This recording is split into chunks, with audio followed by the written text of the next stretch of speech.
Good morning. This is the Great Basin Smoke Dispersion Briefing for this Wednesday, April 6th.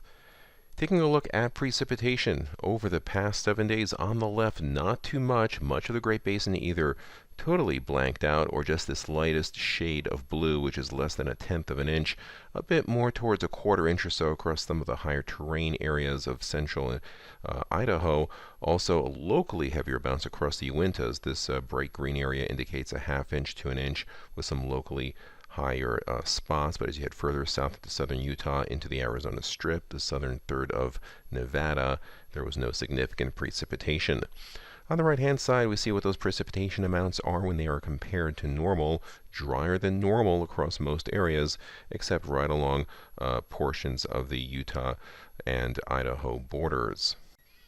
Looking at the satellite infrared imagery with upper-level maps superimposed, we see that despite a broad ridge of high pressure building in from California on through the Great Basin, we have a closed low-pressure system off the southern California coast starting to pull up copious amounts of moisture from the south and from the subtropics. This will be our next weather maker as we go into the end of the week and through the weekend and possibly into early next week. But overall, as low pressure approaches, we tend to usually get better overall dispersion conditions. So we will start looking at the expected ventilation or overall dispersion for late Wednesday afternoon. Areas in white indicate excellent overall dispersion, both with horizontal transport and vertical mixing. Areas in yellow to red show decreasing amounts of overall dispersion. You can see those areas across parts of northwest Utah, stretching into far northern Nevada. If we break those down into their individual components, on the left, transport winds fairly light across northern Nevada into parts of northwestern Utah, stronger across much of Idaho, and stronger also across southern portions of Nevada and parts of southern Utah as well. On the right-hand side, vertical mixing, pretty good whenever we see the colors from the bright greens on up through the yellows and oranges. On the right-hand side, it indicates dispersion anywhere from 3,000 to 5,000 feet above ground level, so no problems there, as we typically don't see that this time of year.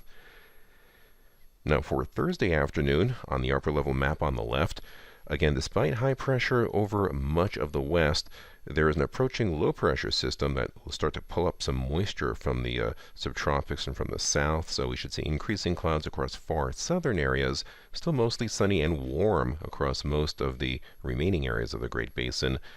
Notice on the right-hand side, overall ventilation improves dramatically across Nevada and even across parts of Utah as well. Many more areas in that clear white category to the yellow.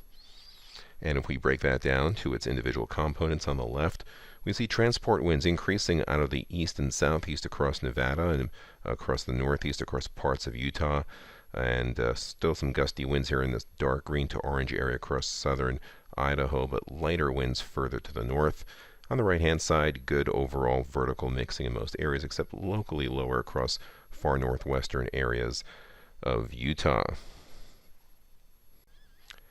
Then looking further down the road by Friday afternoon, low pressure starts strengthening off the southern California coast. It starts pushing up more moisture shown by these green colors across most of the southern two-thirds of the Great Basin. There'll be some showers around. Snow levels fairly high, probably above 9,000 feet, more of a late spring or early summer type showery pattern.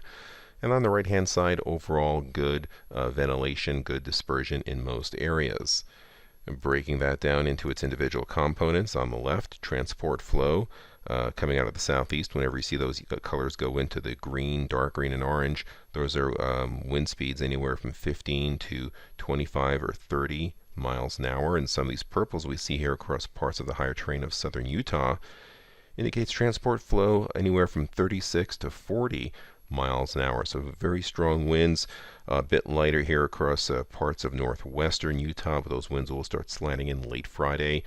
Vertical mixing very good. A lot of the yellows to oranges indicate vertical mixing anywhere from 3,000 feet above ground level to maybe 6,000 or 8,000 feet. No issues there.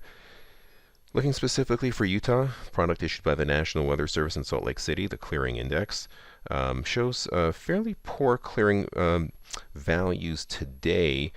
Starts improving gradually as you go Thursday and Friday, but the best overall clearing values or dispersion values seem to be over the southern half to southern third of the state, and again improving as we go from Wednesday through Friday.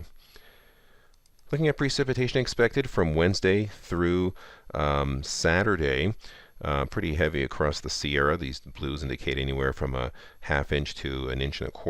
But here across the Great Basin, pockets of a ½ inch across southern Nevada. This dark green area indicates about 1/4 to a ½ inch, but localized amounts near 1 inch in some spots, lighter amounts as you head further to the north.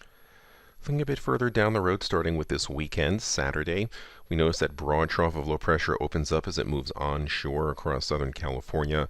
A lot of moisture coming up from the south across the entire Great Basin. And on the right-hand side, you notice almost the entire Great Basin in that white, which indicates excellent overall ventilation, good dispersion both in the vertical and the horizontal. And that story does not change that much as we go into Sunday. Still, lots of moisture around on the left, so spotty showers across much of the Great Basin. Despite that low weakening, just a lot of subtropical moisture left over. Overall ventilation on the right-hand side also remains excellent. Looking down the road for Monday, kind of a broad high-pressure ridge, but still underneath it lots of moisture cut off, so lots of clouds and scattered showers and a fairly unstable atmosphere. Still lots of areas in the white indicating excellent overall ventilation. Just a few pockets over northwestern Utah and parts of far west central Nevada could see locally less dispersion conditions. And looking down the road for Tuesday, we see another storm system approaching. This one coming in a bit further from the north out of the Gulf of Alaska, but approaching the Pacific Northwest and into northern California with southwest winds. So we'll continue to see clouds approaching the region, this time from a different direction, and winds from the southwest. And on the right-hand side, excellent overall ventilation expected.